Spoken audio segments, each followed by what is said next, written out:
guys! Ngayon naman, isi-share ko sa inyo ang what's in my messy bag. Joke lang. What's in my bag?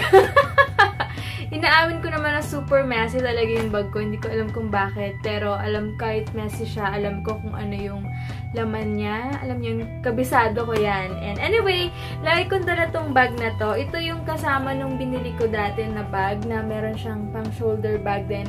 At the same time, but ano siya, 2-in-1 siya. So, meron din kasama siyang ganito. Buti na kasi for everyday use lang naman. And yung shoulder bag ko, nakita niyo yun, nasa kotse kasi may pinaglagyan ako, something ko pa nakuha. But anyway, ito yung lagi kong bag. So, ayan, what's in my bag? Yun. Una-una, natawa ko. Una-una, meron akong, ewan ko, hindi ko pa naayos eh. Meron akong Buscopan. Bumili ako 4 ng isang gabi kasi nabasa ko yung comment ng friend ko na sabi niya pag masakit daw yung tiyan or may food poison, uminom lang daw ng Buscopan twice a day plus meron pang isang gamot. So ako hindi ko napansin yung sinabi niyang isang gamot. So nasa kotse kami, pauwi na kami, may nadaan na kaming tindahan. Bumili agad ako ng 4. Tapos hindi ko alam 26 pesos para isa. Tapos pag uwi ko sa bahay, parang na-realize ko na bakit ako bumili? Hindi naman pala masakit yung tiyan ko. Nagsusuka lang ako. Tapos, yun.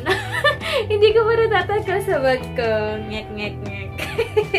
And then, next naman, dito pa yung bill ng Meralco. Sa katapusan pa naman to, pero hindi ko pa siya natatanggal. Tignan nyo, imagine nyo. Hindi ko pa nababayaran yung Meralco lang. Pero hanggang katapusan naman to. Kaya lang, nung nagbayad pala ako sa metro, hindi ko nasabit. Signal lang pwede yung Meralco, hindi pwede. So, nagstay siya dito sa bag ko. And then, next naman yung power bank. Siyempre, nabigay sa akin ni Ate Elaine Puwal. Talagang full name. And then, next naman, lagi ako may dalang lipstick. Ito yung gamit ko ngayon yung Wet n Wild na bigay ni Sis Yumi 517C. Ayan. Wala lang kasi syempre, kailangan natin minsan mag-retouch na may nakakain tayo minsan na nakakatanggal ng lipstick. So, kailangan talaga yan. Then, next, hindi ako mawawala ng cologne sa bag kasi gusto ko lagi ako mabango, alam niyo, kasi hindi mo masabi minsan may biglang mag-a-approach sa'yo, tapos wala, 'di ba parang hindi naman maganda kapag amoy araw ka or kung ano man, so lagi ka talaga ako may dala. Lately, ito yung gamit ko, wala lang, amoy cucumber, melon siya, so ang sarap lang ng amoy, parang fresh lang, ganyan.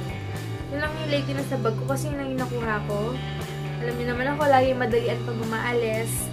And then, next naman, yung, syempre, hindi mawawala na sa bag ko as in forever. Hindi ko forever yung sa bag ko. Itong Mary Kay blotting paper. Available to kay Beautylicious Deal. Nasa description box. Sobrang ganda nito, guys. Kasi, kahit hindi ako magdala ng powder or kung ano man, basta naging oily lang yung face ko, ito talaga yung gamit ko. Ayan, no joke. As in, hindi ako nagpo-promote or kung ano man, pero talagang sobrang ganda ng Mary Kay. Kahit naman yung mga kayo na nakatry nito, alam yung super ganda nito. Ayan. And then, next, yung tagto 25 pesos kong headset or earphone. Ayan. Tagto 25 pesos, nabili ko siya sa CDR King. Meron pa siyang warranty, o diba? 25 pesos may warranty.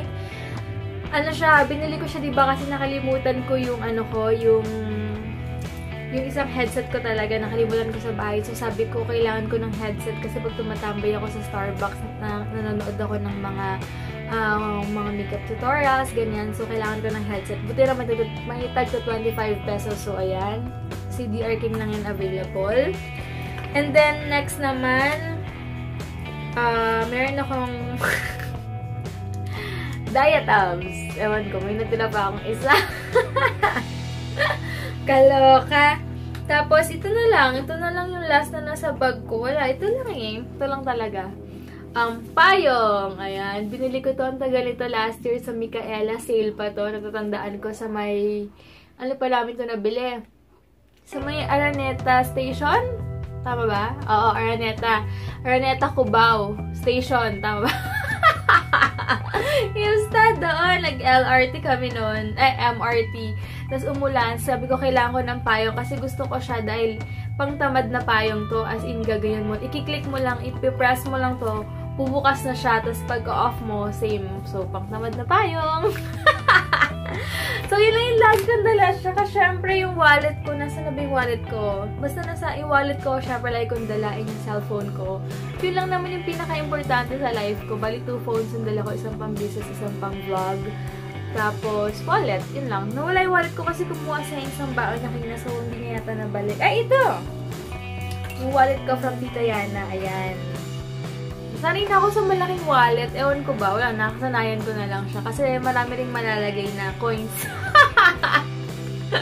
Marami ko malalagay na coins. Kaya, wala lang. Super, gusto ko yung malalaking bag. So, yun lang guys. So, yun lang yung what's in my bag. Super simple lang. And sana nagustuhan niyo tong video ko. And thank you for watching!